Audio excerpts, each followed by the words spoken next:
স্বাস্থ্য মন্ত্রী থেকে একটা কার্ড দিছে, স্বাস্থ্য কার্ড। এই যে কার্ড দিছে, এই কার্ড দিয়ে পানি কাম ডাক্তার ইন্নু সাহেব, এই কার্ড ধরে পানি কামু। আপনার সিভিল সার্জন অফিসে জানে না এই কার্ড দিয়ে কি হইব। এগুলা চিনা রাখুন, কিন্তু আপনি মাটির তলেও শান্তি পাইবেন না। সবকিছু উপরে উঠবো। কারে কারে উপদেষ্টার বানাইছেন, কিরা কতক্ষণ টাকা মারতাছে, ওই যারা নিয়ে আন্দোলনে ছিল না তাদের জন্য কি করবা লাগছেন, এগুলা কিন্তু আমরা সব জানি। এগুলা বলতে হবে না, এগুলা চিনা রাখুন, কিন্তু আপনি মাটির তলেও শান্তি পাইবেন না।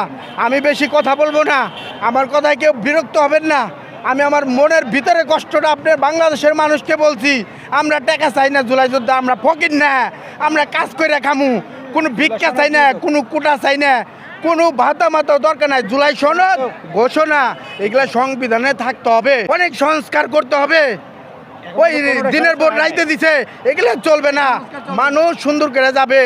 এদিকে আমার স্বাস্থ্যমন্ত্রী থেকে একটা কার্ড দিছে, স্বাস্থ্য কার্ড। ওগুলো মানুষ কানো খুঁচায় না, ওগুলো দেখলে পরে এই যে কার্ড দিছে, এই কার্ড দিয়ে পানি কাম ডাক্তার ইন্নু সাহেব, এই কার্ড ধরে পানি কামু। আপনার সিভিল সার্জন অফিসে জানে না এই কার্ড দিয়ে কি হইব। এই কার্ড দিয়ে কোনো সুবিধা পামু? আবার কচুর মাথা বুঝায়েন না, আমরা বুঝতে গেছি। আমাদের এখানে জুলাই সনদ ঘোষণা দিতে হবে। আপনি যত পুলিশ পাঠান, প্রশাসন পাঠান, এখান থেকে নড়বো না। সকাল 9টার এদিকে দাঁড়াই রয়েছি, বৃষ্টি মাথায় করে যাবো না। সব কিছু গাট্টি বক্সা নিয়ে আইছি, এখানে থাকো যতক্ষণ আপনি ঘোষণার জন্য না এখানে প্রতিনিধি পাঠাইবেন, সনদ না দেবেন, ঘোষণাপত্র নিয়ে যাব। সবাই একমত, সবাইকে একমত। অনেকজনই জানে না, আমি বলি এটা শুধু মুক্তিযোদ্ধা মন্ত্রণালয় থেকে এই ঘোষণাটা হবে, আর কোনো জায়গায় আমরা মানবো না।